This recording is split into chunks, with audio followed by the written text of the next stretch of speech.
แฟนเก่าไปจากที่คืนดีน้องก็สิรับได้อยู่บ่นี่บ่บ่คืนเนาะโดย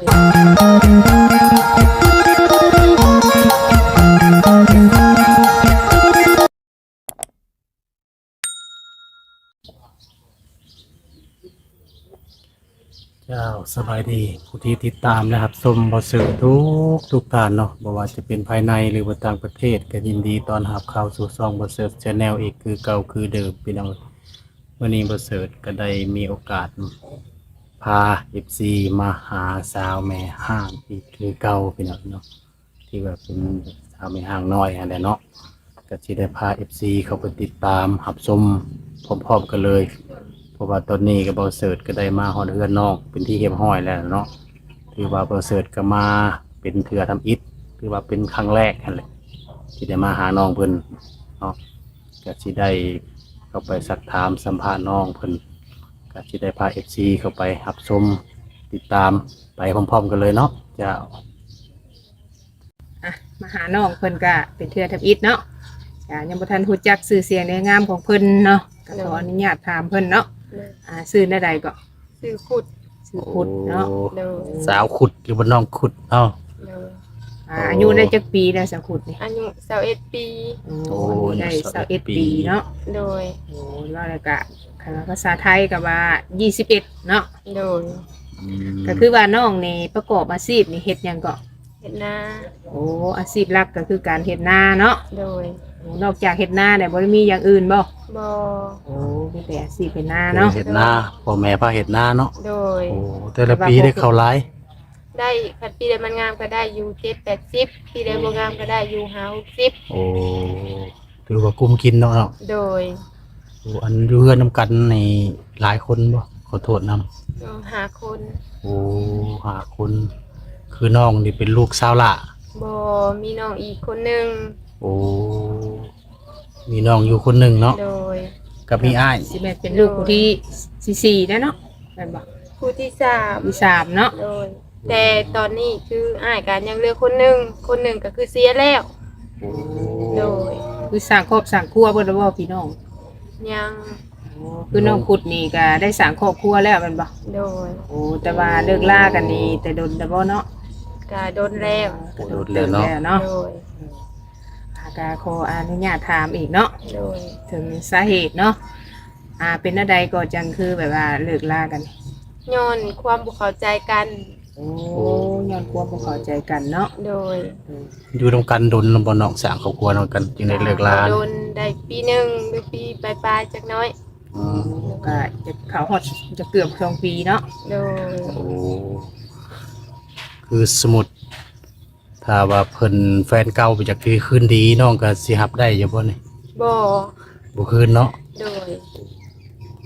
คืนเพิ่นว่าเนาะโดยถือว่าเฮาเลิกลากันก็คือศึกษาอุปพรมอยู่ว่าหรือว่าได้หรือว่าผิดกันเท่าเดียวเลิกแล้วบ่เลยไปได้บ่ก็ศึกษาอุปพรมครั้งทำอีกเพิ่นกลับไปแล้วครั้งที่2ก็แล้วก็คือครั้งที่3ก็คือโอ้แยกทางบัดนี้นะก็คือว่าได้ศึกษาอุปพรมนี่ถึง 2-3 เทื่อเนาะโดยแต่ว่าบอกแล้วก็ยังบ่ทันเปลี่ยนแปลงโดยคือน้องนี่สามีของน้องนี่ทางใดก็อยู่ทางเมืองไซพุทองโอ้คนละเมืองเนาะโดยคือน้องเอาไปนี่อยู่เฮือนเมื่ออยู่เฮือนน้ำเพิ่นบ่โดยโอ้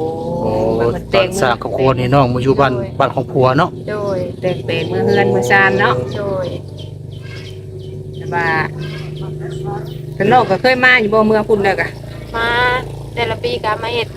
นาน้ำพ่อน้ำแม่โอ้แต่ว่าเที่ยวมาเฮ็ดนาน้ำเพิ่นโดยยามดำนาก็คือได้มาดำซอยเพิ่นก่อนนะทั้งพุ่นบ่ได้เฮ็ดนาบ่เนาะทั้งบ้านผัวเฮ็ดคือกันอยู่พุ่นแฮงเฮ็ดหลายบ่โดย3ธงโอ้คือสิได้ข้าวหลายเนาะทางนั้นเนาะโอ้ยได้แต่ไปอยู่น้ำเพิ่นก็ปีแรกนี่ได้ข้าว300โอ้จักคนน่ะอยู่ในเฮือนน่ะนะเพิ่นปู่ย่าแม่เฮือนปู่เฮือนย่าเจ้าเรียนอยู่แต่เก่านั้นอยู่กัน7คนบัดเดี๋ยวนี้น้องมาก็คือยังเหลือ6โอ้คือว่าน้องเพิ่นก็ยังบ่ทันมีครอบครัวบ่หรือว่าจังได๋มีแล้วโอ้มีเบิดแล้วแต่ว่าอยู่นํกันในเฮือนหลังเดียวน่ะคือน้องนี่เป็นลูกไผ่หล่าบ่ตอนนั้นแม่นโอ้ลูกไผ่หล่าโดยเพิ่นก็ได้แต่งเพลงเมื่อ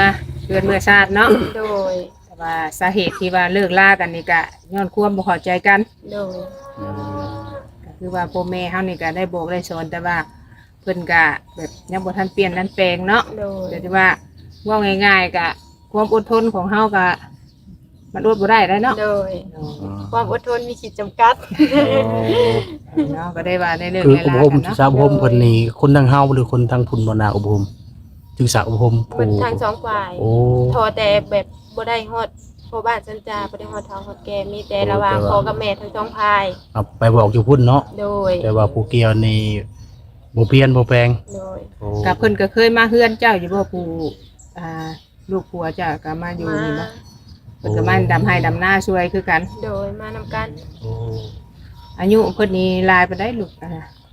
ประมาณ22หรือ23 โอ้ก็อายุได้เลี่ยกันเนาะ โดย อันน้องขอโทษนั้นอยู่นํกันมีลูกนํกันบ่คือแบบใด บ่มี โอ้ยังบ่ทันมีลูกนํกันเนาะ โดย โอ้ แต่งงานกันก็จังบ่ทันมีลูกเนาะ โดย ถือว่าแต่งงานอยู่ด้วยกันได้ปีปลายๆเนาะ โดย แต่ก็ลูกเต้ายังทันละมี โดย โอ้ก็ได้เลิกได้ลากันก็ย้อนว่ามีความบ่เข้าใจกัน โดย โอ้หรือว่าบ่ฟังความหั่นแหละเนาะ ย้อนความบ่เข้าใจกันสู่คนสู่อยากเลิกนะ โอ้โคตรอยาก อ เลิ ยู่ ก ร่วมกันไปก็บ่รอดเนาะ บ่มีควมสุขโดย แม่นเพราะว่าเฮามันไปคนละทาง แม่ ง่ายๆเนาะ โดย กันว่ามันบ่ไปนำกันบ่ได้แล้วก็คือว่าแยกทางไปทางมันเนาะ โดย แต่ก็ว่าใครแต่ว่าเพิ่นก็ยังน้อยแน่เนาะโดยการสมมุติว่าเลิกลากันสิก็สมมุติว่ามีผู้มักฮักนี่ก็สิมักอยู่อีกบ่น ก็เบิ่งศึกษากันไปดน ยันว่าเอาผู้นี้เนี่ยอย่าเลยหั้นนะ ก็ ๆ บ่ ก็ อย่า ต้อง บ่ มีการศึกษาดูใจกันไปดน โอ้ต้องแบบว่า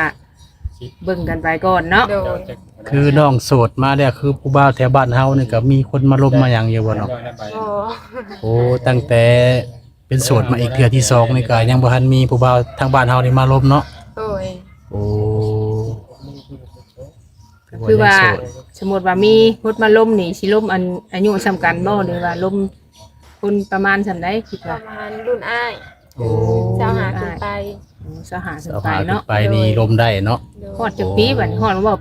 70 80เอาสหาขึ้นไปแล้วมันหลายเลยเนาะ เจ้าหาขึ้นไปฮอดประมาณ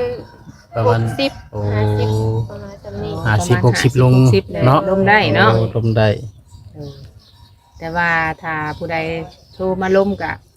บ่ถึงกับว่าเป็นแฟนบ่ทุกคนก็เป็นอ้ายเป็นน้องเนาะ โดย ว่าเป็น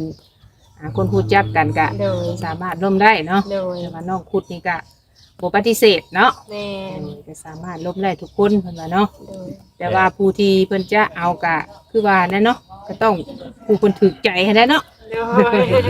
ศึกษาดูใจกันไปโดน แม่นก็ฮู้ว่านิสัยใจคอเป็นจังได ๆโด คือย คือสิลมผู้มาเองนี่น้องมีโฟกัสทางคนทางใดเนาะหรือบ่ทางลาวหาบ่หรือทางไทยเป็นสิบ่หรือแบบใดหรือ แบ ว่า บทางใดก็ได้ที่แบบลบไปแล้วและเฮ็ดให้ตัวเองมีความสุขผู้ซึกมีความสุขมาเติมเต็มสิ่งที่เฮาขาดไป โอ้ นะ ก็สามารถว่าล้มได้เนาะ โดย แต่ก็เพิ่นก็บ่ได้เว้าว่าล้มเฉพาะแต่คนลาวเนาะ โดย แต่ว่าจะเป็นทางฝั่งไทยหรือว่าอยู่ทางต่างประเทศเนาะ โดย หรือว่าอยู่ไสๆก็ยามันบ่ โดย เห็นอาณาน้องคุดเนาะเพิ่นก็สามารถล้มได้ทุกประเภทเนาะ โดย มากับผู้ที่ดูแลเฮาได้เนาะน้อง โด เนาะ ย ก็ยอมรับตัวตนเนาะที่เขาเป็นได้เนาะ โดยยอมรับสิ่งที่เฮาเป็นได้ยอมรับอดีตที่ผ่านมาของเฮาได้ โอ้ คือว่าน้องนี่ก็ล้มได้เนาะ โดย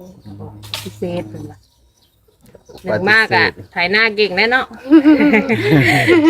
ขอบคุณที่เห็นหน้าคือว่าได้เนาะ โดย ปัจจุบันนี่อยู่กับพ่อกับแม่2คน3คนบ่นี่ แต่กับน้องคนหนึงกับพ่อกับแม่ น้องนี่เขาเฮียนอยู่บ่ เขาอยู่ห้องป โอ้ของป เรียนอยู่ป .3 น้องหล่ะบ่ .3 แม่นอายุห่างก็ได้7 ปีปลาย โอ้คือน้องนี่จบม .7 อยู่ในสร้างครอบครัวเนาะ โดย โอ้คือว่าจบม .7 แล้วเนาะ โดย คือผ่านมาเฮ็ดตอนอยู่กับสามีนี่เฮาได้มีประกอบอาชีพจังซั่นเนาะ แบบเลี้ยงสัตว์ โอ้ โอ้เรียกชัดเรียกงัวเรียกควายนี่ โด บ่ ยเลี้ยงหมูเลี้ยงงู โอ้ เพิ่นก็คือสิหลายเนาะงัวควายเพิ่นเนาะแค่นั้นเนาะ โดย 10ปลายโตถ้าบ่ขายก็20ปลายพุ่นแหละ งัวไหน โดยก็เพิ่นขายนำกันยังเหลือ10ปลายเดี๋ยวนี้ โอ้คือเลิกลากันนี่คือเขาคือน้ำน้องเฮ็ดหน้าน้ำเพิ่นนี่เพิ่นบ่ได้ปันให้บ่ซั่นเนาะโอ้ยันว่าเพิ่นแบบ ยัน เพิ่น ว่า น้อง แบบ ปะ เลิก กัน กันคือเจ้าเลิกกับสามีเจ้าแบบว่าเฮ็ดให้เฮ็ดหน้าปีแล้วเป็นอย่างนี้แล้วเพิ่นปันให้บ่ได้ปันเนาะ บ่ โอ้ แบบนั่งอยู่น้ำพ่อน้ำแม่นะแบบเลิกลากันด้วยทั้งสองฝ่ายด้วยความเต็มใจกันเลยแบบก็มากับบ่ได้หยังสิ่ง คือว่าเลิกกันนี่แบบว่าเจ้าเสียคดองให้เพิ่นหรือเพิ่นเสียคดองให้เจ้า บ่มีไผเสียไผแต่สิ่งที่หานำกันได้ก็คือน้องกับบ่ได้หยัง โอ้ สิ่งที่แบบ เป็นเงินเป็นคำก็คือจำว่าได้ก็คือบ่ได้ก็คือได้น้อยหนึงหันนะจริงมันบ่ครึ่งหันนะมันเป็นสำครึ่งของครึ่ง ก็คือว่าน้องนี่พัดไปสร้างอยู่บ้านเขาเนาะ โดย เอาง่ายๆเนาะมีเฮือนมีซ่านน่ะบ่ไปพุ่นกะ บ่มีแต่แบบว่าเพื่อนที่ปู่ย่าเพิ่นเฮ็ดแล้วและเพิ่นแบบเฮาไปอยู่แล้วเพิ่นให้หันนะแบบนี้นะค่าสิว่าได้เป็นของ